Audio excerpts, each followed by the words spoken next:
Good morning students.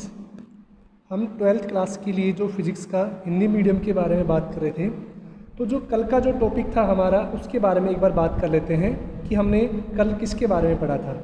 कल हमने Gauss का नियम पढ़ा था।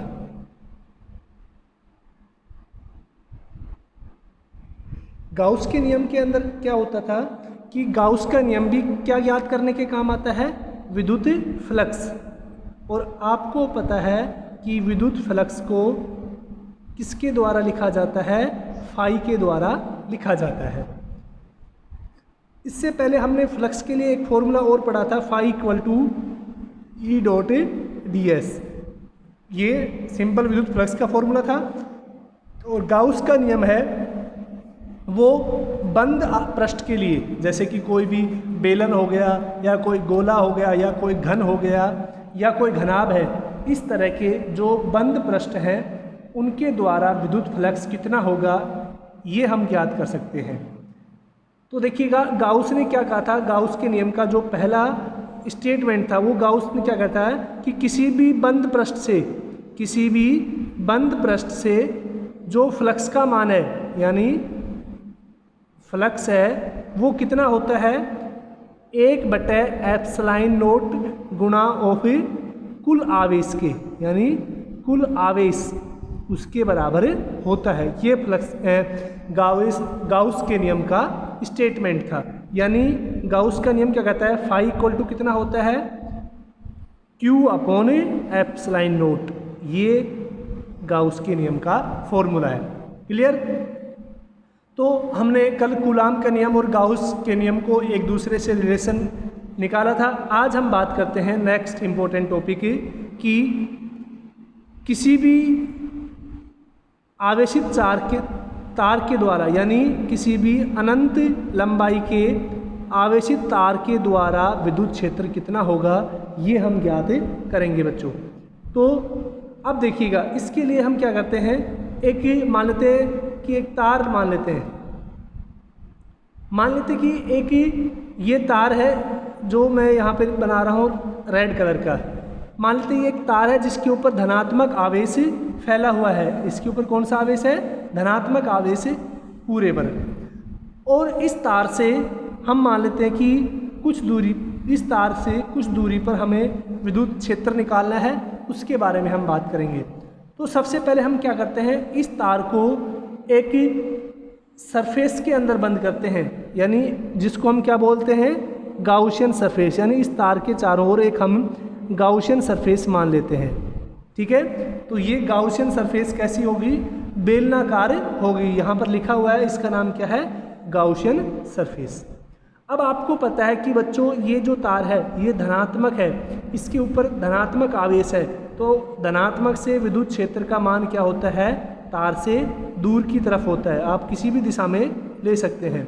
अगर ये ऋणात्मक होता तो तार की दिशा में होता, लेकिन अगर धनात्मक है तो तार से दूर होगा। और हम मान लेते हैं कि जो तार की लंबाई है वो कितनी है, L दे रखी है।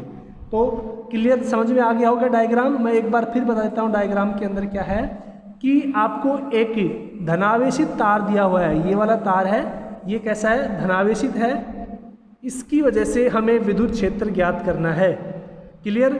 अब गाउस का नियम क्या कहता है कि सबसे पहले उस चालक तार को एक गाउसियन सरफेस के अंदर हमने बंद किया। ये हमने एक बेलनाकार गाउसियन सरफेस मान ली, जिसको हमने क्या माना है, गाउसियन सरफेस। और ये धनात्मक तार है बच्चों, इस वजह से धनात्मक तार होने की वजह से विद्युत क्षेत्र की दिशा इससे बाहर की ओर होगी, जो ई दिखा रखा है इस तरफ भी होगी। ठीक है। अब देखिएगा, सबसे पहले हम इस बेलनाकार तार के अंदर 3 पृष्ठ के बारे में बात करते हैं। इसकी थोड़ी डेरिवेशन देख लेते हैं यहाँ से कि क्या क्या हमने माना हुआ है। कि मान लेते कि एक AB एक अनंत लंबाई का तार है, ठीक है ना, जिसके ऊपर क्या है, एक समान आवेश वितरित है। ठीक है ना।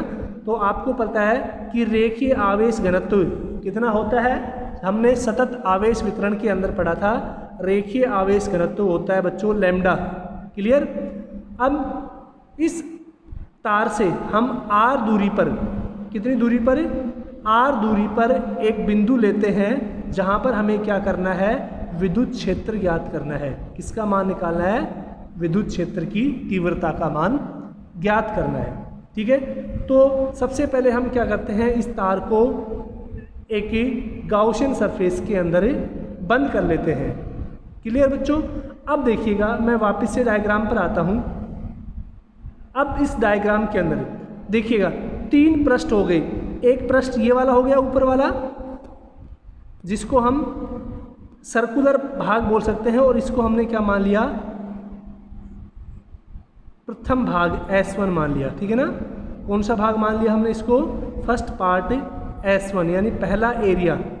ऐसे ही आप देख रहे हैं कि नीचे भी एक वृत्ताकार भाग है, ठीक है ना, ये वाला, इसको हमने कितना मान लिया, S2 मान लिया। क्लियर बच्चों। और तीसरा जो भाग है वो कौन सा है, इसका जो CS है, ये बाहर वाला, इसको हम क्या बोल सकते हैं, कवर सरफेस एरिया, CSA। तो हमने 3 कंपोनेंट्स में डिवाइड कर लिया, 2 तो ऊपर के S1 और S2, तथा एक क्या हो गया, CSA जो इसके नीचे का, सॉरी साइड का है, ये ऊपर का फर्स्ट पार्ट, ठीक है, ये सेकंड पार्ट, और ये जो CSA है ये कौन सा हो गया, थर्ड पार्ट। यानी हमने इसको 3 एरिया में या 3 क्षेत्रफल के अनुदिश क्या कर लिया है, विभाजित कर लिया है। क्लियर बच्चों।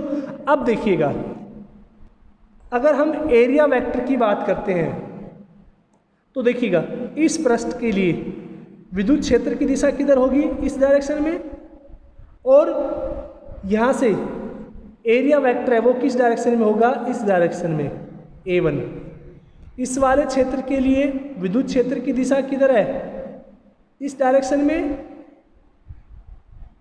और इसका एरिया वेक्टर किधर होगा, नीचे की ओर।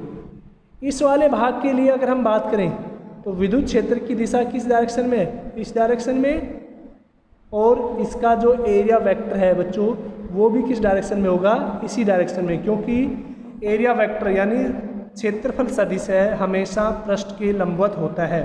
तो पहले वाले पृष्ठ का ये इस तरह का है, पहले वाला पृष्ठ गोल है तो इसका लंबवत किधर होगा, ऊपर की ओर। नीचे वाला पृष्ठ भी गोल है, इसका लंबवत कहाँ पे होगा, नीचे की ओर। और जो ये साइड वाला पृष्ठ है इसका लंबवत किधर होगा, इस डायरेक्शन में। तो आपको तीनों क्षेत्रफल सदिश ज्ञात करने हैं। ठीक है, अब हम गाउस का नियम ज्ञात करते हैं। गाउस के नियम से चलते हैं बच्चों, कि गाउस के नियम पर आते हैं।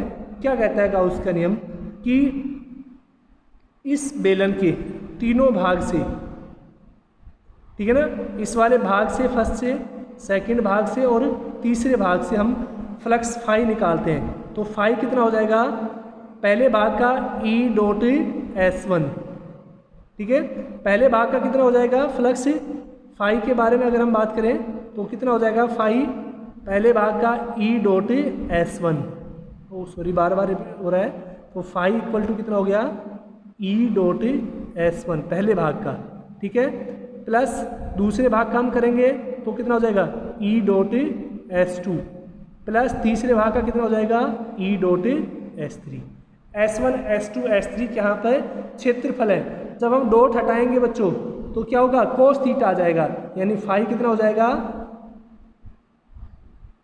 E S cos theta plus E S cos theta plus E S cos theta, तीनों के लिए, ये S1 के लिए है, ये S2 के लिए और ये S3, जो 3 हमने भाग माने हैं उन तीनों के लिए है। अब देखिएगा यहाँ पर अगर हम आते हैं तो बच्चों देखिएगा, यहाँ पर विद्युत क्षेत्र की दिशा और एरिया वेक्टर की दिशा एक दिशा में है, तो यहाँ पर कोण कितना हो गया, 0 डिग्री। यहाँ पर विद्युत क्षेत्र इस दिशा में है और एरिया वेक्टर इस दिशा में है, तो यहाँ पर कोण कितना हो गया, 90 डिग्री। यहाँ पर विद्युत क्षेत्र इस दिशा में है और एरिया वेक्टर इस दिशा में है, यहाँ तो कोण कितना हो गया, 90 डिग्री। क्लियर, यानी 2 जगह पर तो 90 डिग्री हुआ है और एक जगह पर कितना है, 0 डिग्री। तो जैसे ही हम यहाँ पर वैल्यू रखते हैं, कोस 90 कितना होता है बच्चों, वो होता है 0, और कोस 0 डिग्री कितना होता है, 1। क्लियर, तो यहाँ से देखिएगा इस डायग्राम के ये जो 90 डिग्री वाले भाग हैं ये दोनों क्या हो जाएंगे, कैंसिल हो जाएंगे। सिर्फ कौन सा बचेगा आपको, ये वाला CSA वाला भाग क्या बचेगा आपके पास, cos 0 होने की वजह से शेष बचेगा।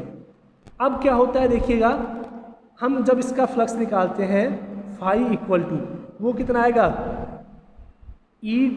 फाई इक्वल टू ई, और किसी भी बेलन का जो CSA कवर्ड सरफेस एरिया होता है वो कितना होता है 2πr/h।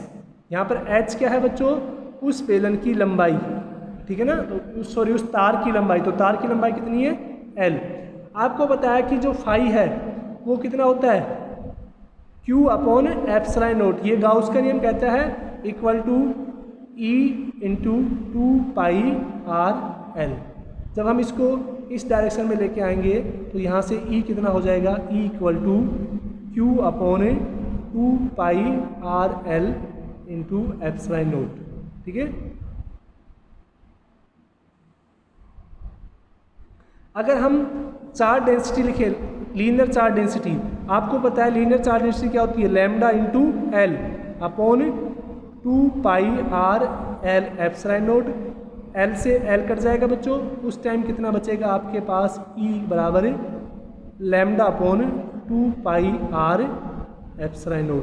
ये क्या होता है, किसी भी अनंत लंबाई के तार द्वारा विद्युत क्षेत्र का परिमाण, ठीक है। इस प्रकार हम गाउस के नियम से किसी भी अनंत लंबाई के तार के द्वारा विद्युत क्षेत्र का परिमाण ज्ञात कर सकते हैं। जैसे कि इसमें दे रखा है तीनों कितना हो गया, ये जो डेरिवेशन दे रखी है आप इससे क्लियर कर लेंगे तो कोई दिक्कत नहीं होगी, ठीक है। आज के लिए इतना ही।